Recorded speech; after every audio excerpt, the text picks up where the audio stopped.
మన ప్రభువును ప్రియ రక్షకుడైనటువంటి యేసుక్రీస్తు వారి అతి శ్రేష్టమైన నామమున మీకందరికీ నా శుభములు తెలియచేయుచున్నాను. ప్రియ దేవుని బిడ్డలారా, మరొకసారి మీ అందరితో కలిసి ఈ వాక్యాన్ని పంచుకోవడానికి దేవుడు నాకు ఇచ్చినటువంటి బాధ్యతకై దేవునికి నేను కృతజ్ఞతాస్తుతులు చెల్లిస్తున్నాను. నిజ దినాన దేవుడు నీ హృదయ వేదనని చూచి మృతతుల్యమైపోయినటువంటి నీ పరిస్థితులను బట్టి నువ్వు చెందుతున్నటువంటి ఆందోళనను బట్టి దేవుడు ఈ దినాన నీతో ఒక చక్కటి మాటని పలకడానికి ఇష్టపడుతున్నాడు. దేవుడు నీ హృదయాన్ని ఆదరించడానికి, కృంగిపోయిన దిశలో ఉన్నటువంటి నిన్ను లేవనెత్తడానికి, మృతతుల్యమైపోయినటువంటి నీ పరిస్థితులకు కూడా జీవాన్ని కలిగి చేసి, మరణమైపోతున్నటువంటి నీ పరిస్థితులు, ఆల్రెడీ చనిపోయాయి నీ పరిస్థితులు, ఇక బాగుపడడానికి నీ జీవితం కానీ నీ పరిస్థితులు కానీ ఎటువంటి అవకాశం లేదని నువ్వు ఆలోచిస్తున్నావో ఆ పరిస్థితులతో దేవుడు మాట్లాడబోతున్నాడు. అపోస్తుల కార్యం 9వ అధ్యాయం 36వ వచనం నుండి కనుక మీరు చదివినట్లయితే చివరి వచనం వరకు అక్కడ ఒక సందర్భం ఉంటుంది. నేను చాలా స్పష్టంగా క్లుప్తంగా తెలియజేస్తున్నాను. అక్కడ దోర్కా అన్నటువంటి ఒక స్త్రీ మరణిస్తుంది. ఆమె మరణ వార్త పేతురు గారికి తెలియచేస్తారు. పేతురు గారు అపోస్తులత్వం పొందుకున్నటువంటి ఒక వ్యక్తి, దేవుని పరిశుద్ధాత్మను పొందుకున్నటువంటి వ్యక్తి.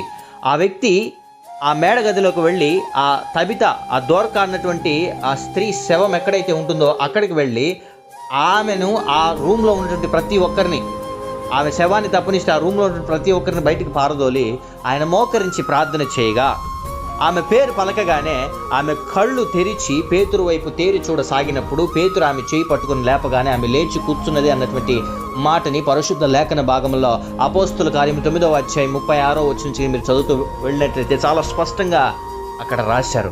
నేను ఎందుకు ఈ మాట చెప్తున్నానంటే, పేతురు గారు నీలాంటి నాలాంటి సాదా సీదా మనిషే.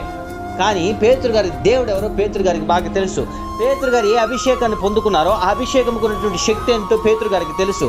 డైరెక్ట్గా వెళ్ళి తబితాన్ని పట్టుకొని లేపకుండా ప్రార్థించి తిరిగి లేపాడంట. ఈ దినాన్ని దేవుడు నీకు నేర్పిస్తున్నటువంటి ఒక విషయం ఏంటి అంటే, నువ్వు ప్రార్థిస్తుండగానే మృతతుల్యమైపోయినటువంటి నీ పరిస్థితుల్ని దేవుడు తిరిగి జీవింప చేయబోతున్నాడు. మృతతుల్యమైపోయినటువంటి నీ శరీర అవయవ భాగాలను దేవుడు జీవింప చేయబోతున్నాడు. నీలోకి తన జీవ ఆత్మను పంపించబోతున్నాడు. నీ పరిస్థితులు మారిపోయాయని ఎక్కడైతే ఎగతాళి చేయబడ్డావో ఆ స్థితిలోనే దేవుడు నిన్ను నిలబెట్టబోతుంటాడుగా. ఈ వాగ్దానాన్ని స్వతంత్రించుకో. దేవుడు నిన్ను ఆశీర్వదించి నడిపించి కాపాడునుగాక. ఆమెన్. ప్రార్థన. ప్రేమ కలిగిన ఆయన, జీవము కలిగిన తండ్రి, నీకు వందనాలు. ఎంతమంది బిడ్డలు ఈ వాక్యాన్ని విన్నారో బిడ్డల్ని బలపరచండి.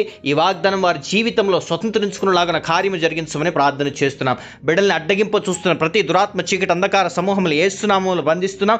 మృతతుల్యమైన ప్రతి పరిస్థితి కూడా జీవింప చేయ శక్తి నీ దగ్గర ఉందని ప్రార్థన ద్వారా దాన్ని గెలుచుకోగలమని మరొకసారి గుర్తు చేసినందుకు వందనాలు తెలుస్తూ బిడ్డలను ఆశీర్వదించమని యేసునామములో ప్రార్థిస్తున్నాము తండ్రి. Amen, amen, amen. Praise the lord. May God bless you all.